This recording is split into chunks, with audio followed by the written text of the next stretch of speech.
नमस्ते बच्चों। आइए आज हम लोग वर्ग 6 के भूगोल विषय में अध्याय 6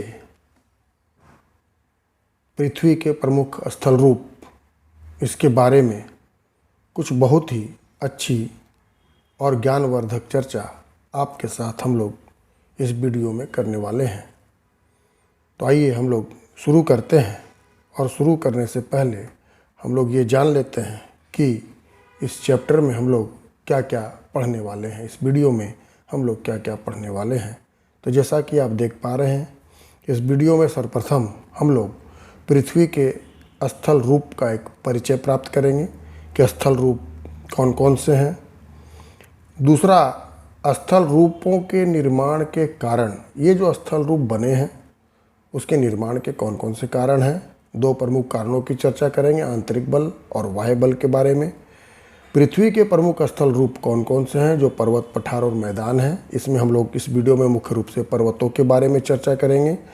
पर्वत और पर्वतों के प्रकार के बारे में चर्चा करेंगे। पर्वत कितने प्रकार के होते हैं और कौन कौन से होते हैं, उसके कुछ उदाहरणों के बारे में आपसे बात करेंगे। और अंत में हम लोग पर्वतों से क्या हमें लाभ है, इसके बारे में हम चर्चा करने वाले हैं। तो इस वीडियो को आप देखिएगा, ज़रूर पूरा देखिएगा, क्योंकि बहुत सारी ज्ञानवर्धक बातें आपके समक्ष प्रस्तुत होने वाली है। तो सबसे पहले हम लोग शुरू करते हैं कि पृथ्वी की प्रमुख सतह पर कौन कौन से स्थल रूप हैं और किस प्रकार हम लोग इसका वर्गीकरण करते हैं। तो पृथ्वी की सतह को दो प्रमुख भागों में विभाजित किया जाता है, जैसा कि आप लोग जानते हैं। एक जलमंडल और दूसरा स्थल मंडल। जलमंडल जहाँ सिर्फ जल ही जल है, जिसे महासागरों को हम लोग कहते हैं, और स्थल मंडल जो पृथ्वी का ठोस सतही इलाका जिसमें जीवन संभव है, जहाँ हम लोग रहते हैं, उसको स्थल मंडल कहते हैं।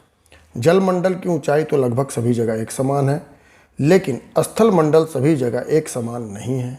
कहीं पर तो स्थल मंडल हजारों मीटर ऊंचा है, जैसे पहाड़ है, और कहीं पर यह बिल्कुल समतल है, बिल्कुल सपाट मैदानों की तरह होता है।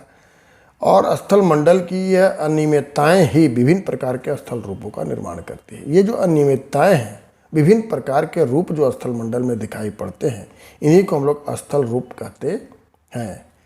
पृथ्वी के विभिन्न स्थल रूपों का निर्माण मुख्यतः दो प्रकार से होता है। अब इन स्थल रूपों का निर्माण कैसे होता है, कहीं पर हम लोग पहाड़ देख लेते हैं, कहीं पर हम लोग पठार देखते हैं, कहीं पर हम लोग मैदानी इलाका देखते हैं, और भी बहुत सारे स्थल रूप हम लोग देखते हैं। तो इन स्थल रूपों का निर्माण होता कैसे है, आपके मन में भी यह प्रश्न आता होगा। तो आइए इसकी जिज्ञासा को हम लोग कुछ कम करने का प्रयास करते हैं।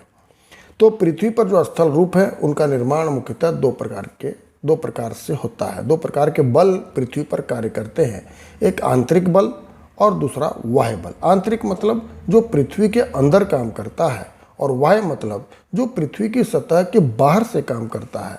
तो इस प्रकार के दो प्रकार के बल हैं, जिसके कारण इस पृथ्वी पर के सभी स्थल रूपों का निर्माण होता है। आंतरिक बलों में ज्वालामुखी और भूकंप के कारण जो बल उत्पन्न होते हैं, जिन बलों के कारण ज्वालामुखी और भूकंप होते हैं, उनको हम लोग आंतरिक बल कहते हैं। और इसके कारण से पृथ्वी की सतह कहीं तो नीचे धंस जाती है और कहीं ऊपर उठ जाती है, और इस प्रकार विभिन्न प्रकार के स्थल रूपों का निर्माण होता है। और जब आंतरिक बलों के कारण इन स्थल रूपों का निर्माण हो जाता है, तो जो बाह्य बल है, जो पृथ्वी की सतह के ऊपर काम करते हैं, उन बलों के कारण आंतरिक बलों से बने हुए स्थल रूपों में काट छांट की प्रक्रिया होती है। और इस काट छांट की प्रक्रिया जो होती है, वह बाह्य बलों के कारण होती है। और यह काट छांट की प्रक्रिया तीन तरह से होती है, जिसको हम लोग कहते हैं अपर्दन, परिवहन और निक्षेपण। अपर्दन का मतलब होता है किसी भी बनी हुई आकृति को काट छांट करना, जो कि मुख्यतः पवन, नदी, हिम नदी, समुद्री लहर और भूमिगत जल के द्वारा किया जाता है। और उसके बाद जब पृथ्वी पर बनी हुई आकृतियों, जिसमें मुख्यतः चट्टानें होती हैं, उन चट्टानों की काट छांट से जो भी छोटे छोटे टुकड़े चट्टानों के बनते हैं, उनको एक जगह से दूसरी जगह तक ले जाया जाता है। यह कार्य नदी के द्वारा होता है। पवन के द्वारा होता है, भूमिगत जल के द्वारा होता है, समुद्री लहरों के द्वारा होता है। आप भी देखते होंगे कि नदियाँ अपने साथ बालू, पत्थर, चट्टानों के टुकड़े ढो करके लाती है, जो कि नदी के किनारे हम लोग देखते हैं। तो ये कहाँ से आती है? ये वही चट्टानों के टुकड़े हैं जो विभिन्न कारणों से टूट फूट कर अपरदन के कारण जमा होते हैं। और इसके बाद ये जो चट्टानों के टुकड़े हैं, जो छोटे छोटे चट्टानों के टुकड़े होते हैं, ये कहीं पर ले जा कर के नदियाँ या पवन या भूमिगत जल के द्वारा किसी दूसरे जगह पर जमा कर दिया जाता है, जिसको हम लोग निक्षेपण कहते हैं।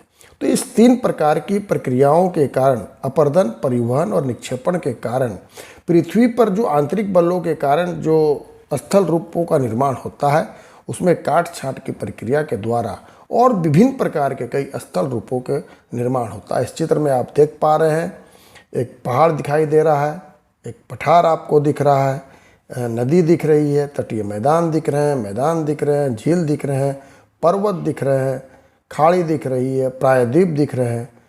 इस प्रकार ये सारे प्रमुख स्थल रूप हैं। आइए अब हम लोग जानते हैं जो स्थल पर प्रमुख, ऐसे तो अनेकों स्थल रूप हैं, लेकिन 3 प्रमुख स्थल रूप हैं: पर्वत, पठार और मैदान। तो हम लोग पर्वत के बारे में इस वीडियो में जानेंगे। पर्वत क्या है? पर्वत का नाम आप लोगों ने सुना, जिसको हम लोग पहाड़ कहते हैं। तो किसको हम लोग पहाड़ कहेंगे? तो पर्वत समुद्र तल से 900 मीटर या उससे अधिक ऊंचा। सबसे पहले हम लोग ऊंचाई पर आते हैं। 900 मीटर या उससे अधिक ऊंचा स्थलीय भाग से होता है। इसका आधार चौड़ा और शिखर नुकीला होता है। इसकी ढाल तीव्र होती है, मतलब तीव्र ढाल वाला होता है। और पूरी पृथ्वी के स्थलीय भाग का लगभग 1/4 भाग पर्वत है। तो पर्वत हम लोग समझ गए कि जो स्थान या जो स्थल रूप अगल बगल के स्थल से लगभग 900 मीटर या उससे ज़्यादा ऊंचा होता है, जिसका आधार चौड़ा और शिखर नुकीला होता है, जिसकी ढाल तीव्र होती है, उसको हम लोग पर्वत कहेंगे। और यह पर्वत जो है पूरी पृथ्वी का लगभग 25% हिस्सा है। हम लोग पर्वतों का उदाहरण जानते हैं: हिमालय जो भारत में है, एंडीज, आल्प्स, रॉकी इत्यादि, ये सभी पर्वतों के उदाहरण हैं। अब पर्वतमाला किसे कहते हैं?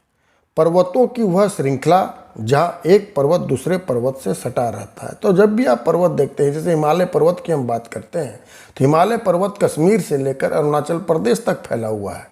तो इतना लंबा कोई एक पर्वत नहीं हो सकता है, उसमें विभिन्न बहुत से पर्वत एक दूसरे से सटे होते हैं।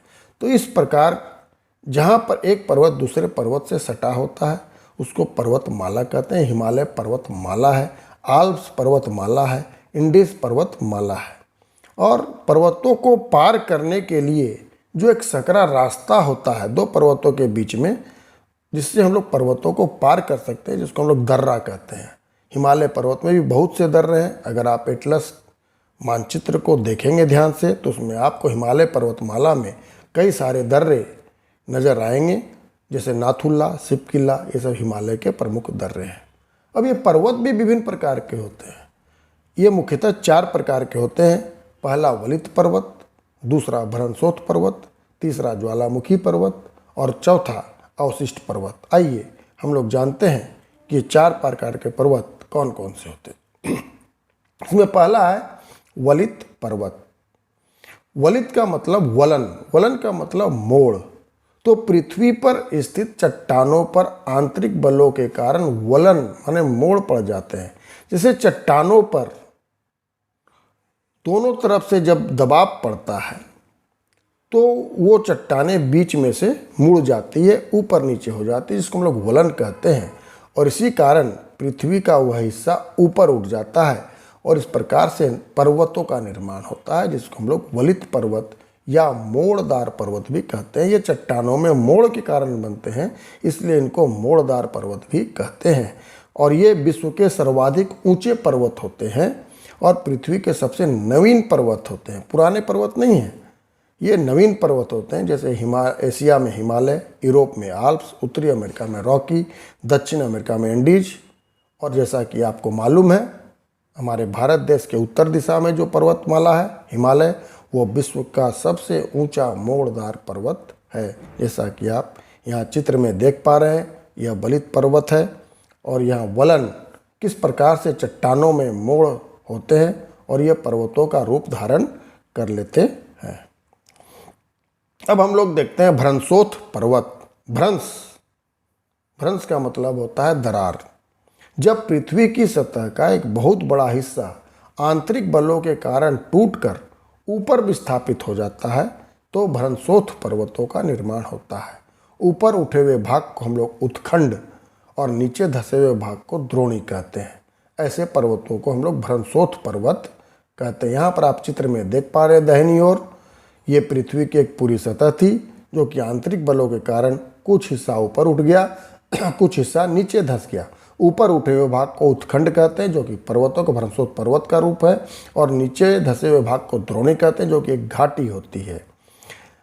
ऐसे पर्वतों के शिखर चौड़े, चिपटे और ढाल तीक्ष्ण होते हैं। यूरोप का वासजस पर्वत, भारत का सतपुड़ा पर्वत इस प्रकार के पर्वतों के उदाहरण हैं। और इस प्रकार जो घाटी बनती है, जैसा कि मैंने आप लोगों को बतलाया, यह भ्रंश घाटी कहलाता है। भारत में नर्मदा नदी और अपने झारखंड में दामोदर नदी इस प्रकार के भ्रंश घाटी से होकर बहती है।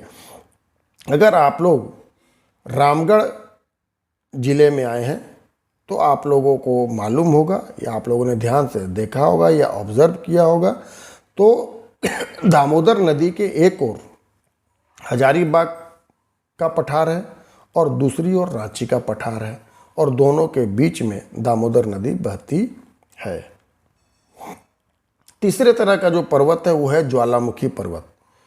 तो ज्वालामुखी आप लोग जान चुके हैं, ज्वालामुखी की क्रियाओं के कारण ज्वालामुखी पर्वतों का निर्माण होता है। पृथ्वी के अंदर से गर्म मैग्मा, चट्टानों के टुकड़े ज्वालामुखी क्रिया के कारण बाहर निकलते हैं और ज्वालामुखी के मुंह के चारों तरफ जमा होते जाते हैं। बाद में बहुत समय के पश्चात यह पर्वतों का रूप धारण कर लेते हैं। इस प्रकार के पर्वतों को हम लोग ज्वालामुखी पर्वत कहते हैं। जैसा कि आप चित्र में देख पा रहे हैं, पृथ्वी के अंदर से लावा निकलता है और ज्वालामुखी के मुंह के चारों तरफ यह लगातार जमा होता जाता है और बाद में यह पर्वतों का रूप धारण कर लेता है, जिसको हम लोग ज्वालामुखी पर्वत के नाम से जानते हैं। यह शंकु के आकार का होता है, जैसे अफ्रीका का किलिमंजारो, जापान का फ्यूजियामा, इटली का विसुवियस, ये सब सभी ज्वालामुखी पर्वतों के उदाहरण हैं। इसके बाद चौथा जो पर्वत का है वो अवशिष्ट पर्वत। अपर्दन के विभिन्न कारक जैसे पवन, नदी आदि के लगातार प्रभावों के कारण वलित पर्वत, भ्रंशोथ पर्वत, ज्वालामुखी पर्वतों में काट छांट की प्रक्रिया होती रहती है और लाखों वर्ष की क्रिया के फलस्वरूप इन पर्वतों की ऊंचाई काफ़ी कम हो जाती है। ऐसे पर्वतों को अवशिष्ट, अवशेष माने पर्वतों की अवशेष है। प्राचीन काल में काफ़ी ऊंचे पर्वत रहे होंगे, लेकिन अपर्दन की प्रक्रिया के कारण, काट छांट की प्रक्रिया के कारण ये पर्वत काफ़ी अब निम्न हो गए हैं, काफ़ी नीचे हो गए हैं। इसलिए ऐसे पर्वतों को हम लोग अवशिष्ट पर्वत कहते हैं। भारत का जो अरावली पर्वत है इस प्रकार के पर्वतों का सबसे महत्वपूर्ण उदाहरण है और यह विश्व का सबसे पुराना पर्वत है, अरावली पर्वत, जो कि राजस्थान राज्य में है। अब हम लोग देखते हैं कि पर्वतों से हमें क्या क्या लाभ है। पर्वतों से हमें बहुत से लाभ, पर्वतों से सिर्फ हानियाँ नहीं है, बहुत से लाभ है। क्या लाभ है? पर्वत जल के संग्रहगार होते हैं, वहाँ पर पानी रहता है।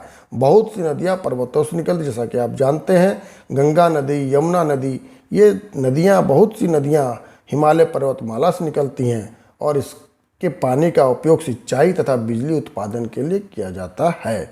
पर्वत में विभिन्न प्रकार की लाभदायक वनस्पतियाँ पाई जाती हैं। पर्वत जंगलों के भंडार होते हैं और इन जंगलों में विभिन्न प्रकार की औषधियाँ, दवाइयों वाले पौधे पाए जाते हैं और यहाँ से हमें ईंधन, चारा, गोंद आदि के अन्य उत्पाद भी मिलते हैं।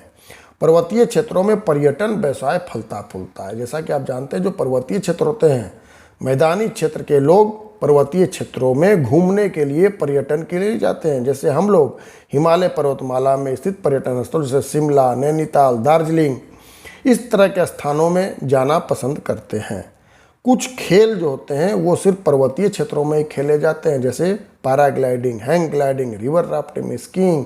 इस तरह के खेल जो हैं वो पर्वतीय क्षेत्रों वाले नदियों में या पर्वतीय क्षेत्रों में ही खेले जाते हैं। पर्वत जो होते हैं वो जलवाष्प से भरे बादलों को रोककर वर्षा कराते हैं। हिमालय पर्वतमाला जो है बारिश के दिनों में, बरसात के दिनों में बंगाल की खाड़ी से आने वाले बादलों को रोककर हमारे देश में वर्षा कराता है। पर्वतीय क्षेत्रों में कई प्रकार के खनिज भी पाए जाते हैं। तो इस प्रकार हम देखते हैं कि पर्वतों से हमें बहुत ही लाभ है। इसलिए हमारा ये कर्तव्य है कि हम लोग पर्वतों में उगने वाली वनस्पतियों की सुरक्षा करें, पर्वतों में उगने वाले जो वनस्पति हैं, जो पेड़ पौधे हैं, उनकी सुरक्षा करें। तो इस प्रकार से इस वीडियो में हम लोगों ने पृथ्वी के विभिन्न स्थल रूपों में से एक प्रमुख स्थल रूप पर्वतों के बारे में चर्चा की। आगे के वीडियो में हम 2 अन्य प्रमुख स्थल रूपों के बारे में चर्चा करेंगे। धन्यवाद।